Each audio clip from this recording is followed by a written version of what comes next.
The racing cyclists of Burundi are not afraid to take risks.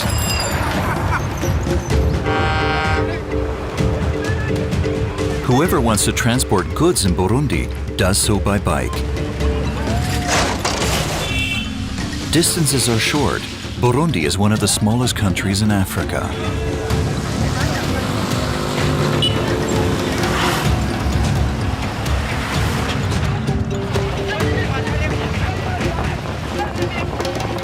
It's very dangerous and fatal for the cyclists to hold on to the trucks.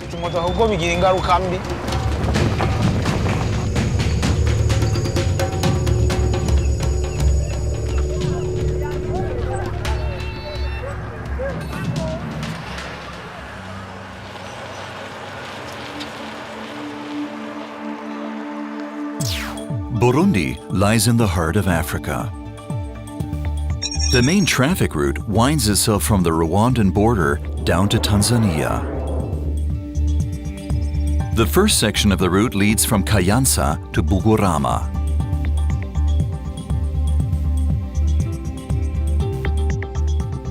Burundi is poor, even though the land is fertile.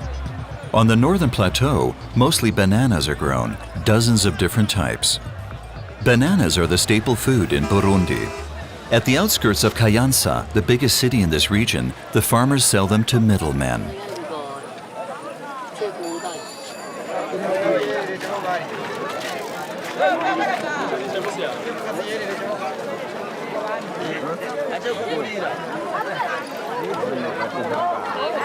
Twice a week, Pamphlet Nazagwe does his bulk buying here. He is a professional beer brewer, a banana beer brewer. Banana beer is Burundi's national drink. Tharcien Manirakiza is responsible for the transport.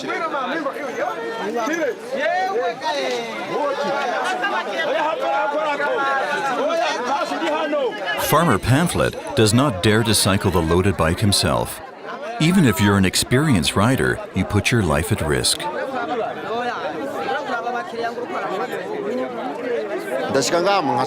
First I ask for the price. Then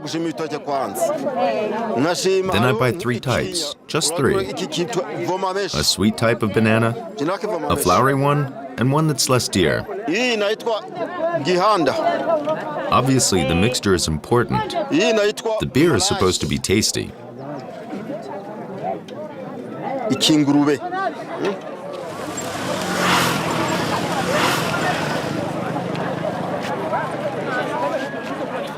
I know nothing about brewing.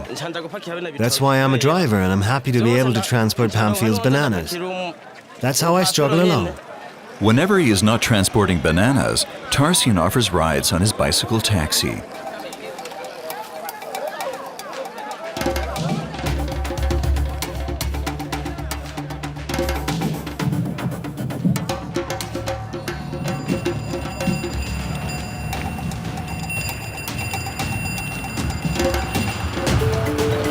Tharcien has loaded 8 clusters onto his bike. Together, they make up for 160 kilos. He has to transport them 15 kilometers. Luckily, the first part is downhill.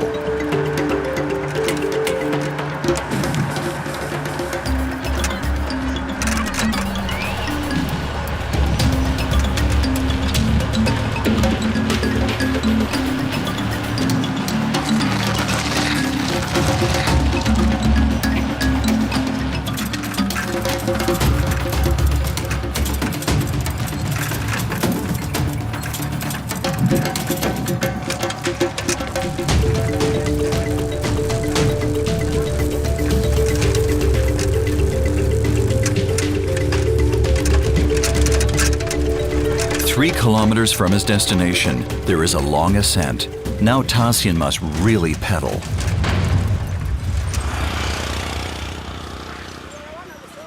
Tharcien is 22 years old. He never went to school. Riding my bike is all I'm good at. I never did anything else. I don't even want to, except if I found less tiring work. I definitely don't want to be carrying anything on top of my head like the women do. It's exhausting to pedal, yes, but carrying things on my head, no way.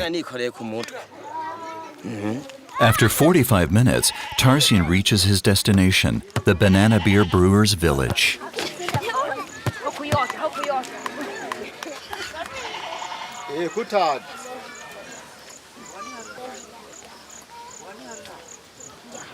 Burundi is one of the poorest countries in Africa.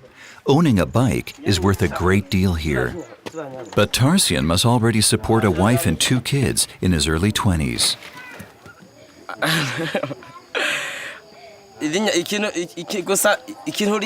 How can I save money with a job like this? It's just about enough to sustain my family and myself, nothing more.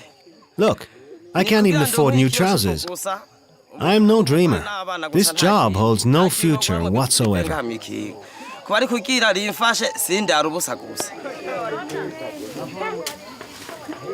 Pamphil has been brewing banana beer, umbubira, on the farm next to his house and is in for 15 years now.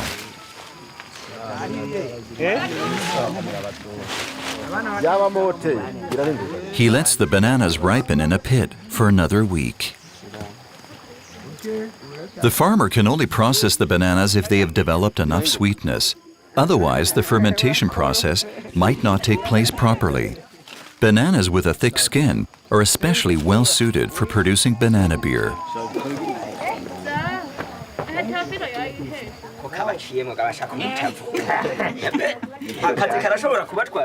His own family and a few workers from the village assist Pamphil with the production.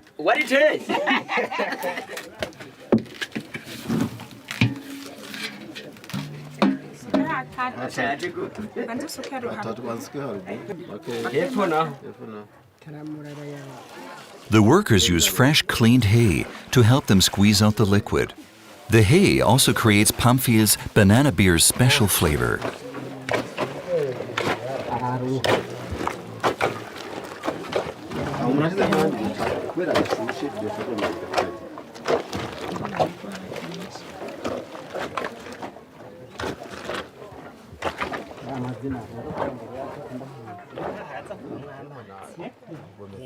My life as a beer brewer is a good one, really.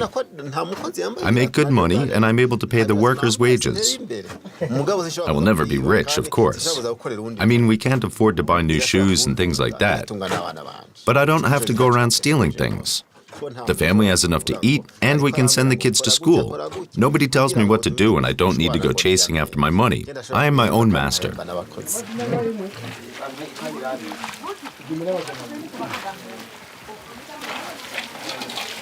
It's still only banana juice.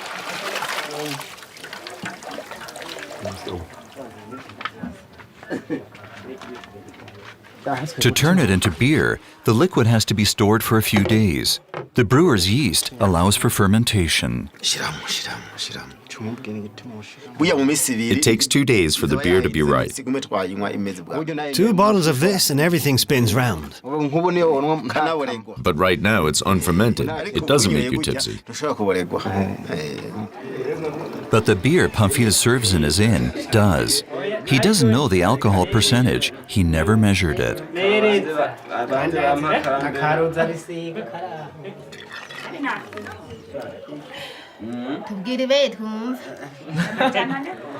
Bicycle courier Tharcien drinks only after the work has been done. Drunk driving, much too dangerous when you're on the road of the racing cyclists.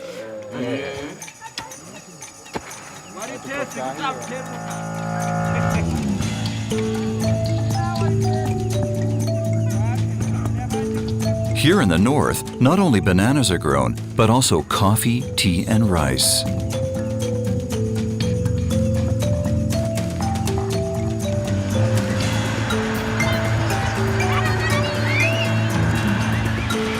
The road leading to the banana beer brewers' village continues on, leading south. To Bujumbura, the capital city of Burundi, it's 100 kilometers, and it's up and down the hill the whole way.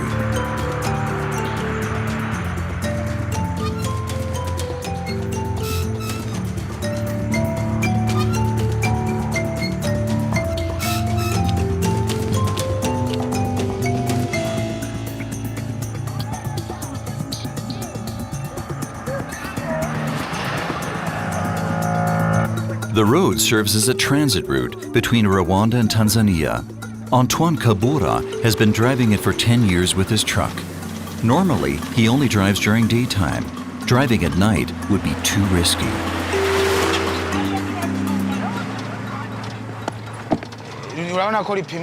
The roads are all right, but much too narrow, sometimes not even 6 meters wide.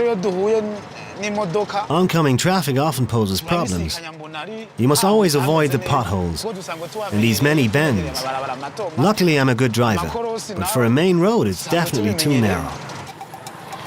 Antoine arrives at Gitega, the second largest city of Burundi, with 45,000 inhabitants.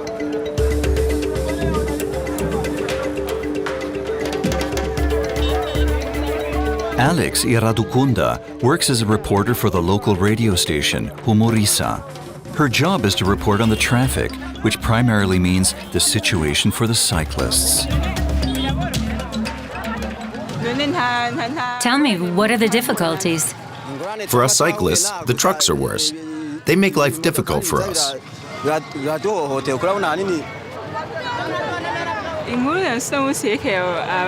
I hear this over and over again. They complain about the trucks.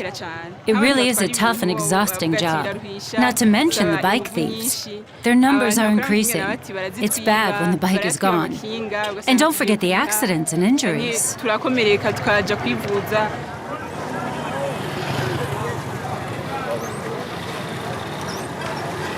Gitega, situated in the center of the country, used to be the capital of the Kingdom of Burundi.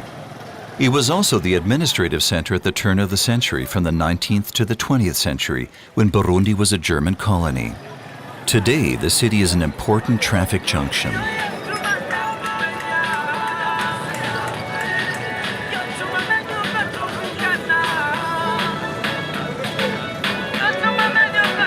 "26 reporters work for Radio Humorisa.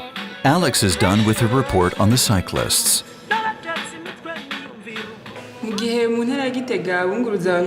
It's difficult for the cyclists here, even those just transporting other people.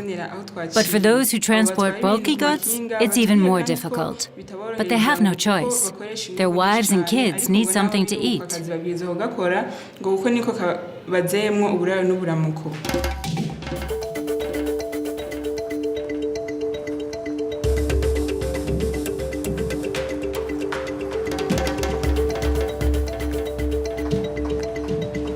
Another 60 kilometers to Bujumbura, uphill, downhill. Antoine Kabura could drive faster, but he knows what's happening behind him, so he doesn't want to risk an accident. Whoever wants to save time and energy holds on to his truck. Antoine finds this really annoying.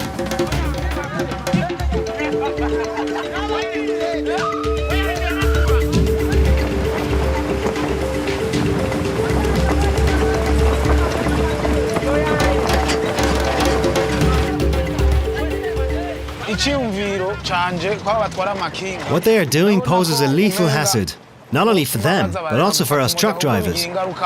I often have to abruptly dodge due to approaching traffic or because of a pothole. The cyclists that are holding on to the truck can't see it coming. They're surprised by it and crash. Terrible. I often see it in the rear mirror. Some die. I think they should stop it. It's prohibited too.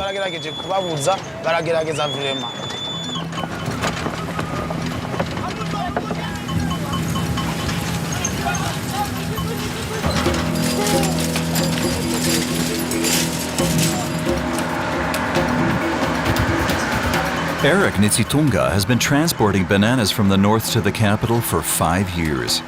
He fixed 14 clusters to his carrier. That's about 250 kilos, a lot, even by Burundian standards.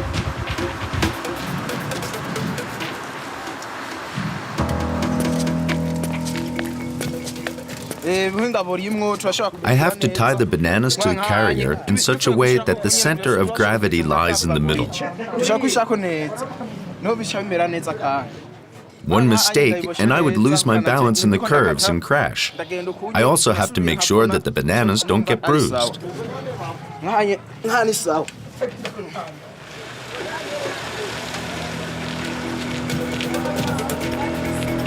Even Eric can't resist the temptation to let himself be pulled up the hill.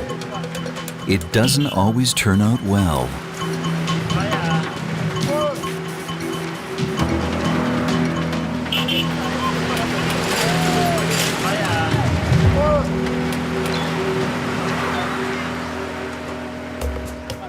Some road sections are unpaved, difficult to drive for the truck drivers. There are some drummers with their heavy instruments along the road near Gishora. Their destination is a nearby hill. It is considered the cradle of the Burundian art of drumming.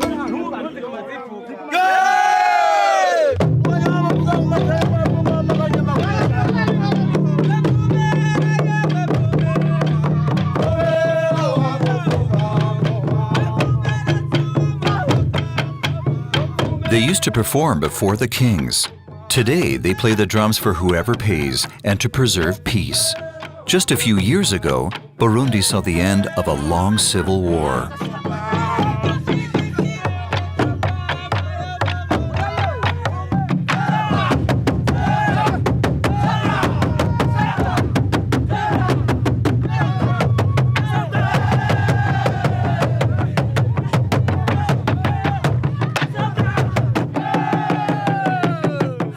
The 74-year-old Antime Baranspekave is the leader of the Gishora master drummers.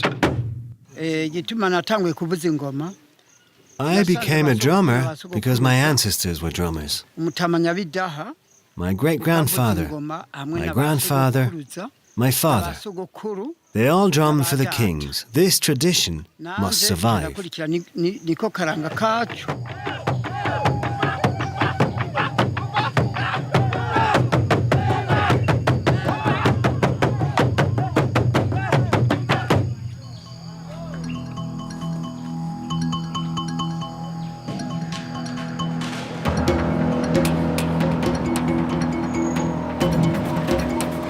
The police have been checking more often on the Burundi Highway lately.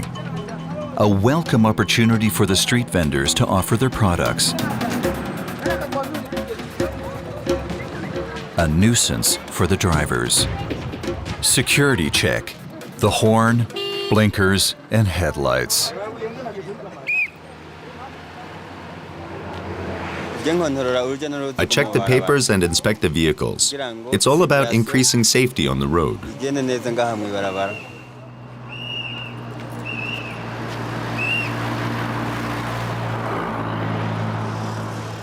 The officers also punish cyclists that hold onto trucks.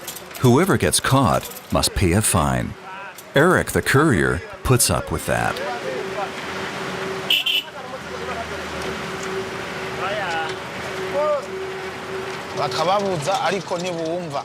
I think the cyclists should really stop holding on to our trucks. Too many accidents happen because of it. It should be banned. The police should enforce it. Or the cyclists could fix a little engine to their bikes for going uphill.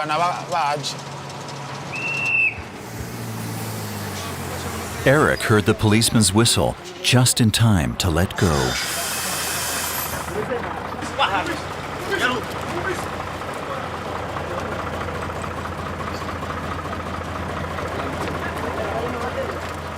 The Burundi government has almost doubled the amount of traffic policemen over the last years.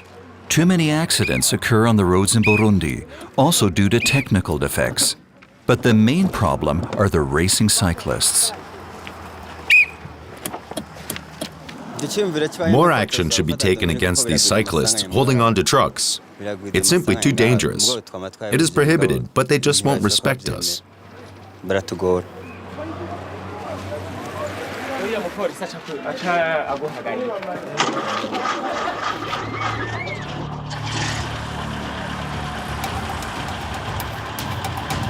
Another 40 kilometers to Bujumbura. The closer you get to the capital, the busier the narrow road becomes.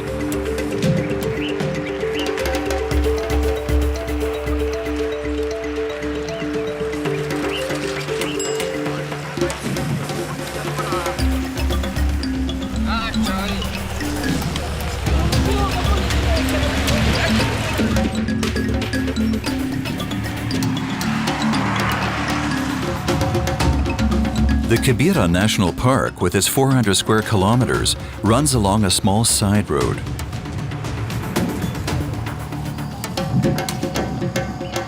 Once the splendid mountain forest used to be the king's holy hunting grounds.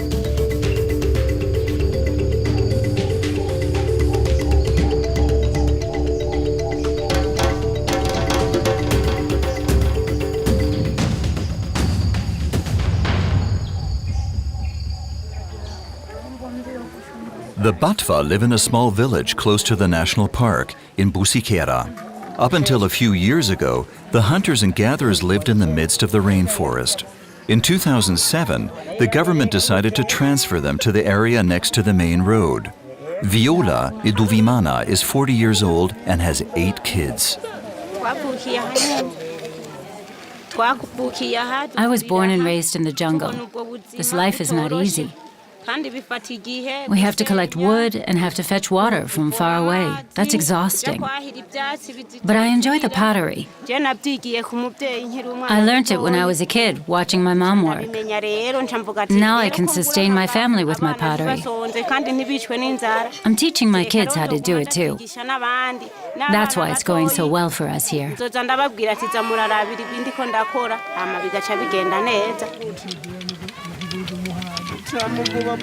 Next door, the men sit together and carve wood.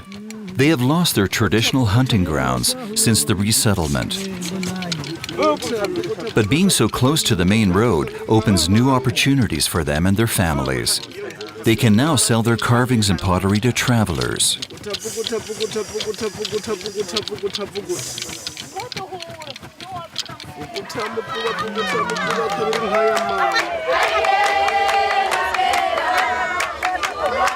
About 500 people live in Busikera.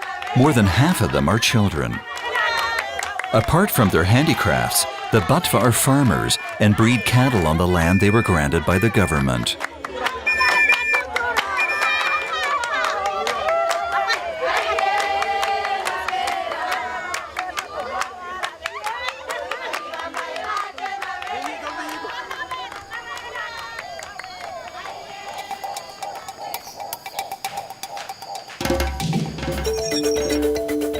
The next stage on the cyclist road leads from Bugorama to the capital city, Bujumbura.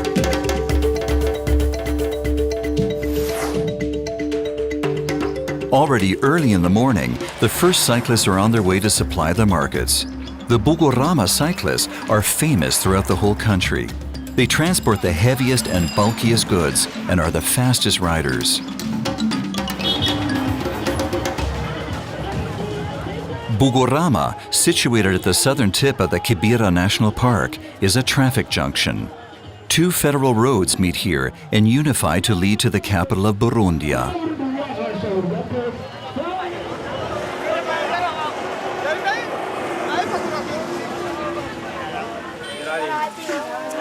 Bicycle courier Eric lives near Bugorama. The bananas here are cheaper than in the capital. Today, one cluster cost 8,000 Burundian francs, about €4. Together with his girlfriend, Eric lives in a small house right on the road to Bujumbura. They have no children yet. They want to wait until Eric has found a less dangerous job.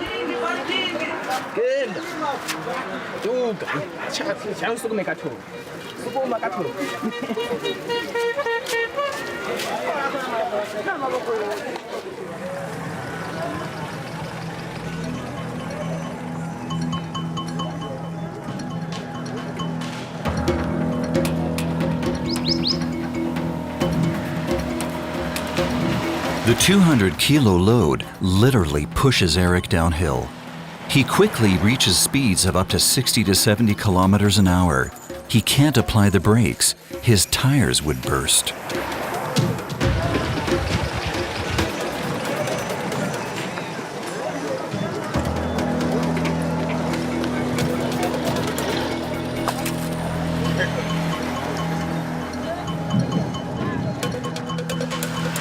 If the roads are wet, you're likelier to slip. But since he can't apply the brakes, he must wait for the next descent. Until then, it's brace yourself and hope for the best.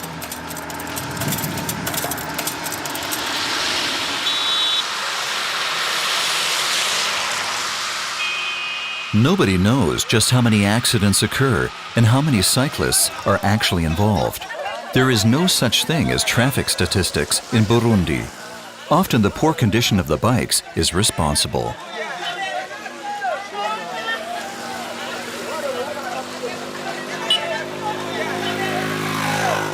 The last ascent up to Bujumbura is tough. Without help, no one would manage to move forward. And so a new profession emerged, the pushing assistant. The men earn 10 cents for the 15-minute tour.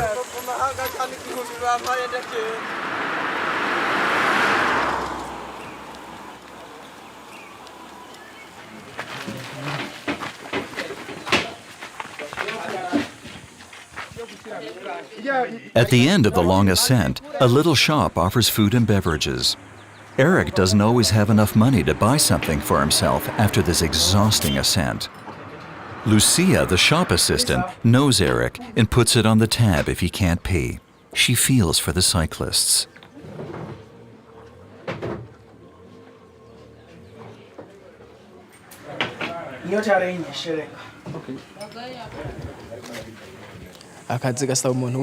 This work takes up a lot of energy. You need to be really strong in order to do this, especially if you have to push the fully loaded bike uphill. Often it weighs more than 200 kilos, so you need lots of energy. That's why I eat mainly carbs, for example corn, and I drink hot milk every day.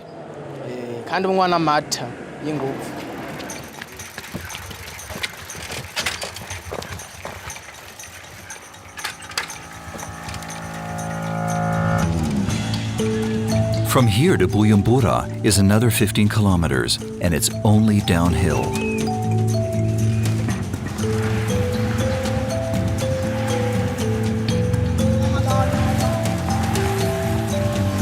Eric trusts his steering abilities. He doesn't have much choice. He already had quite a few accidents, but up to now, he only suffered some bruises and bone fractures.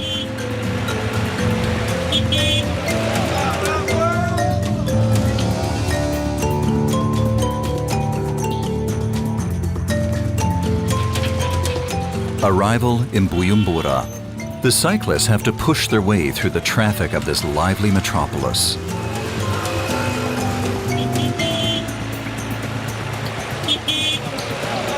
The first shop Eric is delivering to lies at the far end of the city.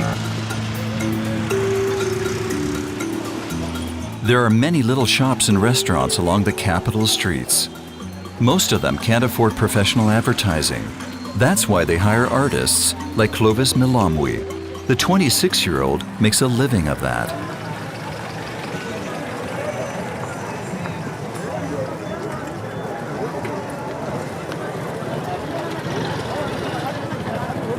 Au fait, normalement, moi, je suis un artiste peintre.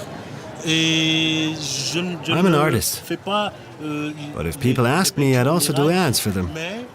Si on m'appelle de faire quelque chose sur mur, I take between 100,000 and 150,000 Burundian francs for such a picture. It's not bad. C'est ça au fait. That would amount to the equivalent of 50 to 75 euros. Bujumbura is the largest city in Burundi. It is the economic center of the country. Around 400,000 people live here.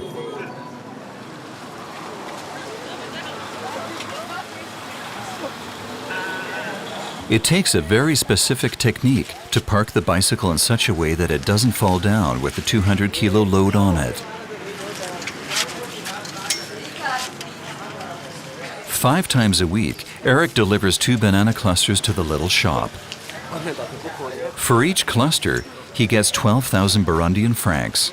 That's 6 euros, 2 euro of an income remain.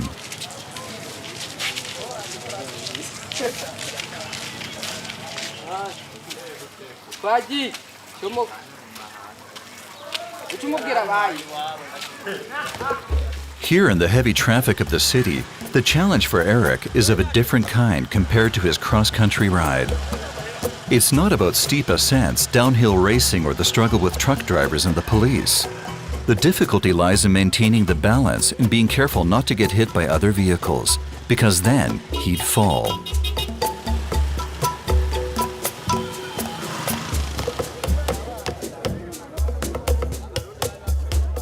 The Sioni market is in the northwest of the capital. 85 out of 100 Burundians work in agriculture, and they all try to sell their surplus on the markets.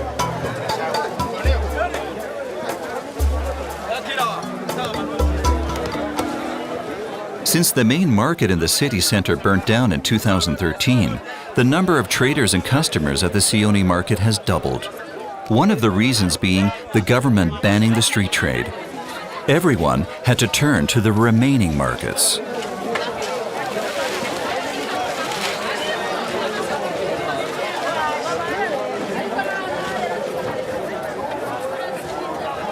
Alice Sindaye is 42 years old. She has been working as a market woman for 10 years now.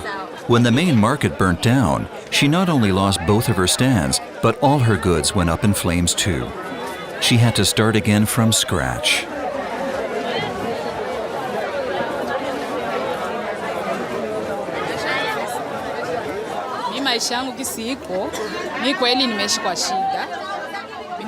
I have 4 kids and no husband. When the market burnt down and the hard times began, he just ran off. He never gave me any money to feed the kids and myself. I had to take out a credit loan. That helped us along, and I was able to build up a new stand here.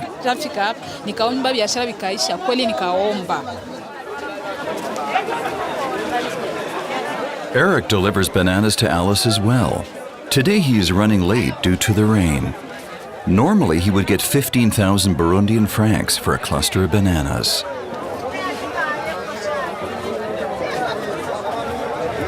Would you lower the price a bit? I can only pay 10,000. Today, Alice pays Eric €5 per cluster, which makes €1 an hour for Eric to keep.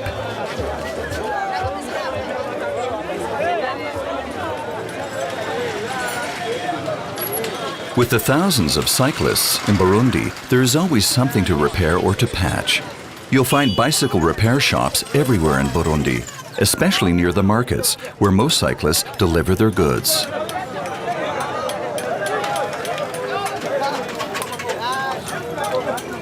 Alexandre Tassis has been the boss here for 5 years. Most bicycles in his shop come from China and break down easily. These bikes are basically like all the others. We have to reinforce the carrier with iron bars. Good tires are important, though. Bike courier Eric also comes here if he has enough money to afford new tires. The work is being done fast here, and he gets some good advice as well. Almost 100 mechanics work for Alexandre.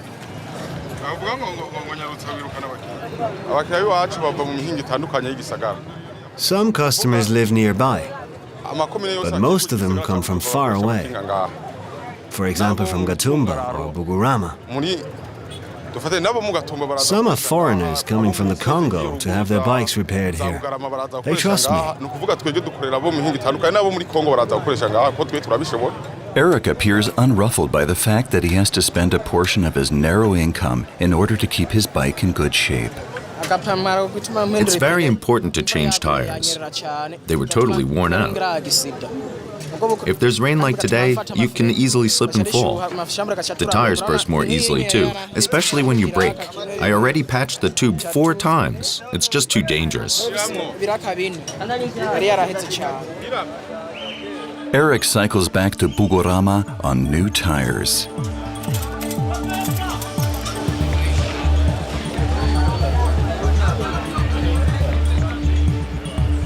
The Burundi racing cyclists have divided up the district.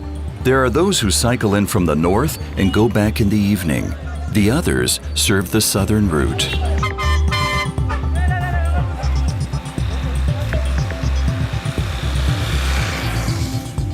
The Burundi Highway runs along the banks of Lake Tanganyika for 200 kilometers heading south, right up to the Tanzanian border.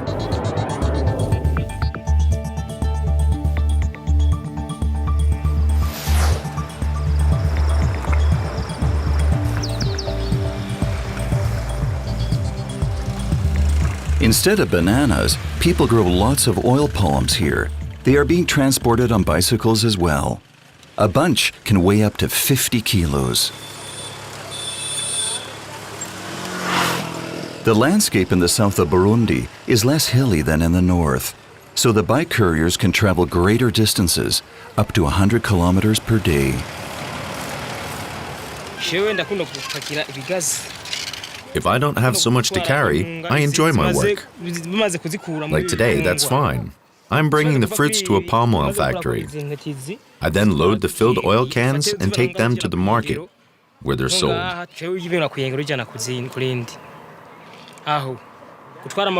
The job is all right, so long as you hold the road well and don't have to worry about crashing in the curves. It's then I enjoy the work.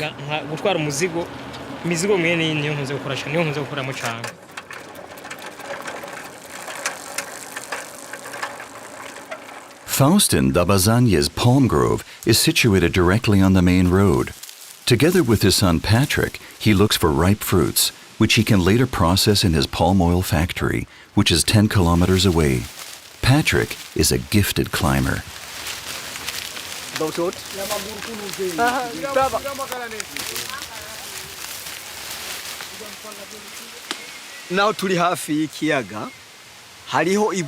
Even though we are next to the lake, the soil is dry and sandy,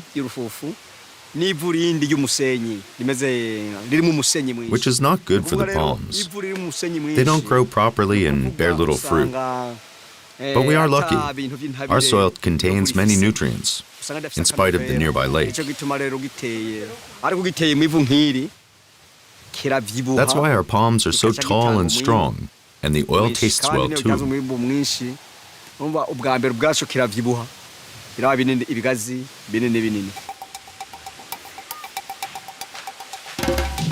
Only when the fruits have taken on an orange-red color are they ripe for harvesting and are easy to pick.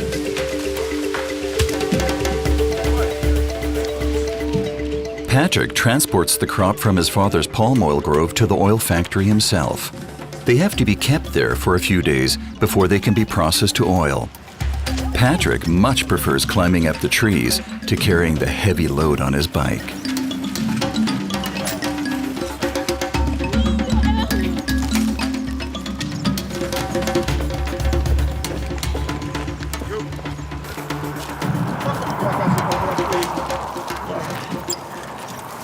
I still go to school, and I only do this in my spare time to earn some money. Later, I want to take on a proper job, but right now I do both. Work as a bike courier and study.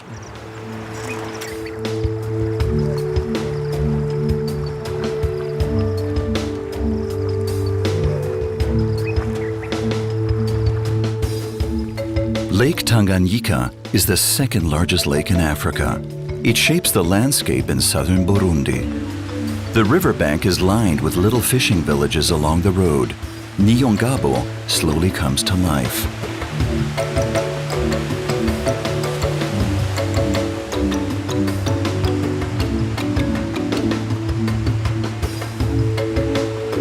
At 6 a.m., the men returned from fishing. They spent the whole night out on the lake. Today, they didn't catch much. The waves were too high.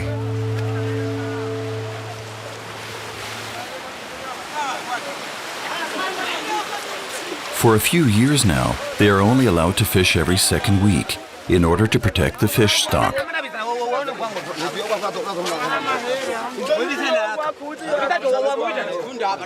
Cesar Salvatore has been a fisherman for 8 years now.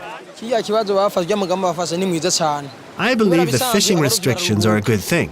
It gives us fishermen a rest, and we get to spend more time with our families. And the fish can breed in those 7 days. That's a good thing.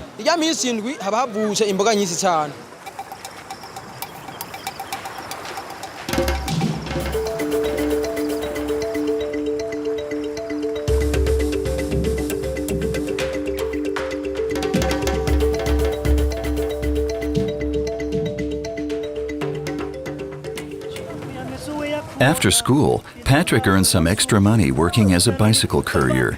He doesn't have to sustain a family, so he feels less pressure.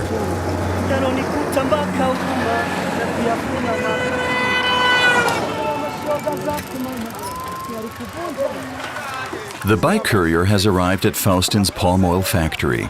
The production is in full process. The ripe fruits are loosened from the bunches and are cleaned, first of all.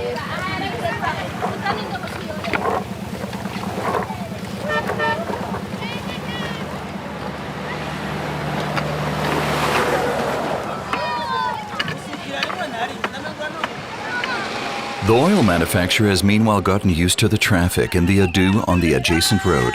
Faustin has been in the palm oil business for 3 years now.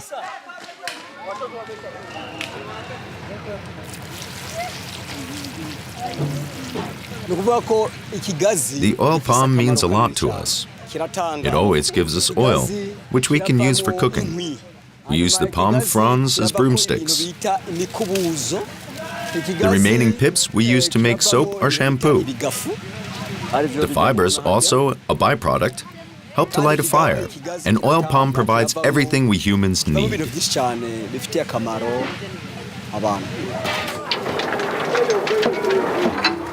About 20 palm oil farmers have joined in a cooperative and operate the old squeezing machine together.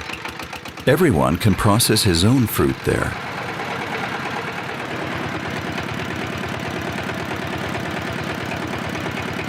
Faustin is checking the production flow. The water cools the machine so the oil doesn't go rancid.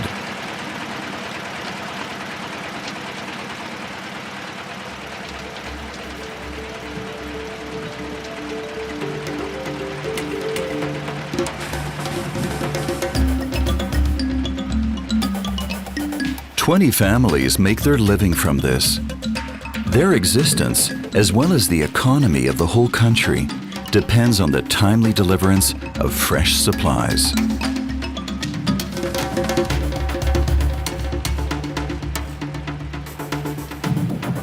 And the racing cyclists of Burundi will take care of that.